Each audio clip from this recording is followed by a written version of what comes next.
कल्प भेद से ऐसी भी कथा आती है कि भगवान राम ने 10,000 वर्षों में 16,100 यज्ञ किए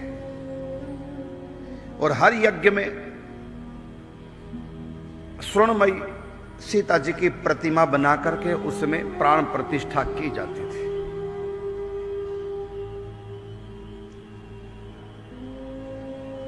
तो जब भगवान राम परम धाम पधारे तो इन सब मूर्तियों का, सीता जी की स्वर्णमयी, सबका विसर्जन करने लगे।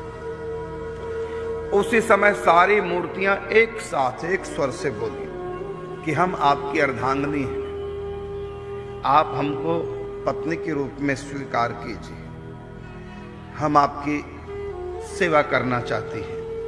तब भगवान ने कहा, ये मेरा मर्यादा पुरुषोत्तम अवतार है और फिर मैं लीलाओं का संवरण कर रहा हूं।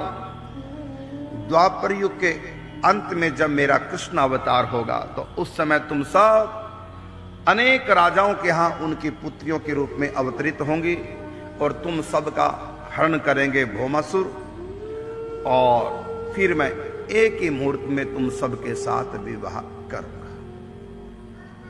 और फिर भगवान ने इन सब सीताओं के साथ एक साथ विवाह किया। ये 16,100 मूर्तियों में सीता, तो सीता जी तो एक है, ये 16,100 का अर्थ क्या हुआ? तो इसका अर्थ हुआ कि जो भी भगवान को पति रूप में प्राप्त करने के लिए साधना कर रही थी, वो सब की सब आत्माएं अलग अलग से इन मूर्तियों में स्थापित भगवान ने कर दी। और ये सब के सब अगले जन्म में राजकुमारियों के रूप में प्रकट होती हैं और भौमासुर इन सब को इकट्ठा कर देता है जेल में। फिर भौमासुर का वध करके ठाकुर जी इनके साथ एक ही मुहूर्त में विवाह संपन्न करते हैं। और कल्प भेद से इन 16,100 कन्याओं का और चरित्र भी आता है। ये कल्प भेद से, कल्प भेद हरि चरित्र सुहाए, क्योंकि एक बार कृष्ण अवतार नहीं हुआ है। ब्रह्मा जी की आयु में 36,000 दिन होते हैं और प्रति दिन अर्थात कल्प, हमारा एक कल्प बीतता है तो ब्रह्मा का एक दिन, तो कल्प कल्प पर प्रभु अवतरे। और इन कल्पों के अलग अलग नाम होते हैं, 30 कल्पों के नाम होते हैं। जैसे वर्तमान में जो कल्प चल रहा है इसका नाम है श्वेत वराह कल्प। तो 30 टोटल 30 कल्प होते हैं, यही बार बार आते रहते हैं। तो भगवान एक बार नहीं, ब्रह्मा जी की पूरी आयु में 36,000 बार कृष्ण अवतार होता है। उसके बाद फिर प्राकृतिक प्रलय हो जाती है। प्राकृतिक प्रलय के बाद फिर दोबारा ब्रह्मा जी जन्म लेते हैं, फिर नए ब्रह्मा, तब हनुमान जी, अगली बार हनुमान जी ब्रह्मा जी बनेंगे।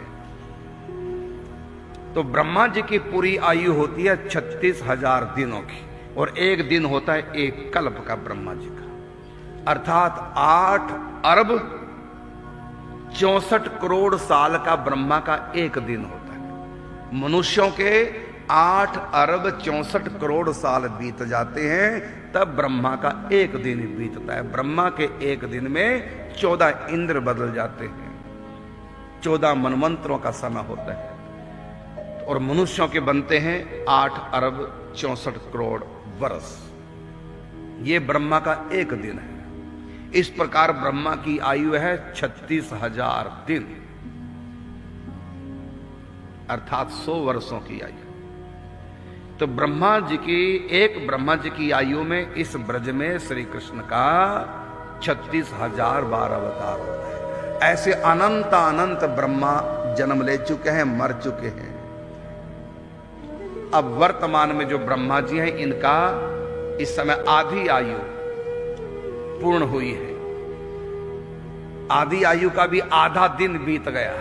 50 आयु वर्ष की हो गई है, 51वें वर्ष का प्रथम दिन का आधा दिन बीता है अभी ब्रह्मा जी का। इस समय ब्रह्मलोक में दोपहर का समय, आधा दिन हुआ है ब्रह्मलोक में। ब्रह्मा जी के एक दिन में इस धरती पर 14 बार प्रलय आ जाती है। इतने बड़ी आयु है ब्रह्मा जी की। तो हर कल्प में श्री कृष्ण अवतार होता है। तो अवतार काल में कभी कभी किसी लीला में भेद, लगभग वही लीलाएं होती हैं, कभी कभी लीला में परिवर्तन आ जाता है। इसी परिवर्तन को, इसी भेद को कहते हैं कल्प भेद। हरि चरित्र सुहाए। इसलिए पुराणों को अध्ययन करना है तो पहले हमको कल्प भेद, प्रेम और काल भेद और ब्रह्मांड भेद, इन सब को संतों के द्वारा सीखना पड़ेगा। तब हम पुराणों की भाषा को समझ पाएंगे, पुराणों को जान पाएंगे। तो सीता जी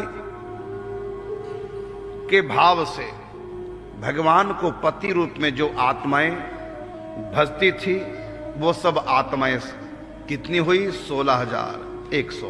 उन सब की स्थापना सोने की सीताओं में की गई और वो फिर द्वापर के अंत में 16,100 कन्या बनती हैं और एक ही मुहूर्त में भगवान श्री कृष्ण उन सब के साथ विवाह कराते हैं। और दूसरी कल्प की एक कथा और है इन रानियों की। वो ये, वेद में 1 लाख मंत्र हैं, उनमें 4 लाख मंत्र हैं, 4,000 मंत्र हैं ज्ञान कांड के, 80,000 मंत्र हैं कर्म कांड के और 16,000 मंत्र हैं भक्ति के, उपासना कांड के। तो भक्ति के जो 16,000 मंत्र हैं, उन मंत्रों की अलग अलग अधिष्ठात्रीय देवी है। वो सब मंत्रों की अधिष्ठात्री देवियां जो 16,000 मंत्र वेद के, वो सब की सब राम जी ने उनमें स्थापना की मूर्तियों में। एक कल्प, मैं दूसरे कल्प की कथा बता रहा हूं। वो सब की सब द्वापर के अंत में भगवान श्री कृष्ण को पति के रूप में प्राप्त कर लेते हैं। और 4,000 ज्ञान कांड के मंत्र, उनमें से जो ब्रह्म विद्या, 4,000 मंत्रों की अधिष्ठात्री देवी जिसको कहते हैं ब्रह्म विद्या, और साधारण भाषा में कह देते हैं ब्रह्म ज्ञान। ये भी एक कथा आती है गर्ग संगीता के माधुर्य खंड में। ब्रह्म विद्या ने, मन ज्ञान के मंत्रों ने तपस्या करी। जब भगवान श्री कृष्ण उनके सन्मुख प्रकट हुए तो उन्होंने वरदान मांगा, पति होने का नहीं कृष्ण के, बल्कि प्रियतम। तब वो ब्रह्म विद्या ब्रज में अवतरित होती है, भगवान श्री कृष्ण को प्रीतम के रूप में प्राप्त करती हैं। राधा रानी की चरण छाया में वो श्री कृष्ण को प्राप्त कर लेती है। ये माधुर्य खंड में कथा आती है गर्ग संगीता के। तो ये जो 16,100 कन्या है, कल्प भेद से इनके पूर्व जन्मों की कई प्रकार से कथाएं पुराणों में, संगीताओं में उपलब्ध होती है। तो इसलिए कभी कभी कोई शंका नहीं करनी चाहिए कि अमुक वक्ता ने तो ऐसे सुनाया था, अमुक वक्ता से हमने ऐसे सुना था, आप ऐसे सुना रहे हैं। तो कभी शंका नहीं करना चाहिए। यदि किसी लीला में भेद हो तो उसको कल्प भेद मान करके उसको स्वीकार करना चाहिए, शंका नहीं करनी चाहिए। क्योंकि ये सृष्टि एक बार नहीं, अनंत बार प्रकट हुई और अनंत बार प्रलय में समाहित हो गई। और ये अनंत काल तक इसी प्रकार, कभी प्रलय, फिर दोबारा सृष्टि, फिर सृष्टि का प्रलय, फिर दोबारा सृष्टि, फिर सृष्टि का प्रलय, फिर दोबारा सृष्टि। ये प्रलय सृष्टि कब से चल रही और कब तक चलेगी? तो ना अंतो न च आदिर, गीता में भगवान ने कहा। इसकी ना शुरुआत है और ना इसका अंत है। इसलिए भगवान ने इस प्रकृति को, इस माया को भी अपना स्वरूप बताया कि जैसे मैं अनादि हूं, अनंत हूं, आत्मा भी अनादि है, आत्मा भी कभी पैदा नहीं हुई और ना कभी मरेगी, भगवान भी कभी पैदा नहीं हुए ना कभी मरेंगे। इसी प्रकार ये प्रकृति भी, ये माया भी कभी पैदा नहीं हुई ना कभी मरेगी, ये सदा से है और सदा रहेगी। बस अंतर है कि महाप्रलय के समय सिमट करके प्रकृति और आत्मा, जितनी आत्मा है ये सब ब्रह्मा जी के अंदर लीन हो जाती हैं और ब्रह्मा जी भगवान विष्णु के भीतर लीन हो जाते हैं प्रलय के समय। लेकिन मिटती नहीं माया, खत्म नहीं होती और ना आत्मा कभी समाप्त होती है। जो भगवत धाम में चल गई वो तो माया से मुक्त हो गई, और जो भगवत धाम में नहीं गई तो आत्माएं माया में, और माया इन सब आत्माओं को लेकर के ब्रह्मा जी में लीन और ब्रह्मा जी भगवान नारायण में लीन हो जाते हैं। तो ये माया आत्मा सिमटती तो है लेकिन ये दोनों कभी मरती नहीं। इसलिए भगवान ने माया की प्रकृति के बारे में गीता में कहा, न अंतो न च आदिर न च संप्रतिष्ठा। इस माया का आदि नहीं, मतलब इसकी शुरुआत नहीं, जन्म नहीं, ये तो सदा से है। तो तीन तत्व अनादि हैं, सदा से हैं, ये पैदा नहीं हुए। कौन कौन? परमात्मा, आत्मा और प्रकृति माया। कई लोग जिनको सनातन का ज्ञान नहीं, जो सनातन संतों का संग नहीं करते, जिनको तत्व नहीं का ज्ञान नहीं, जन्म कर्म च में दिव्यम, भगवान ने कहा जन्म कर्म च में दिव्यम, मेरे जन्म और कर्म दिव्य है। लेकिन जो इसको नहीं जानता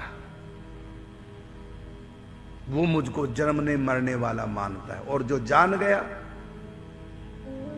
कहते हैं त्यक्त्वा देह पुनर्जन्म नैति मामेति सो अर्जुन। जो मेरे जन्म को और मेरी लीलाओं के रहस्य को जान गया उसका यह अंतिम जन्म है। इतना कठिन है भगवान के जन्म के और उनके कर्मों के रहस्य को जानना। जानने मात्र से व्यक्ति कृष्ण रूप हो जाता है।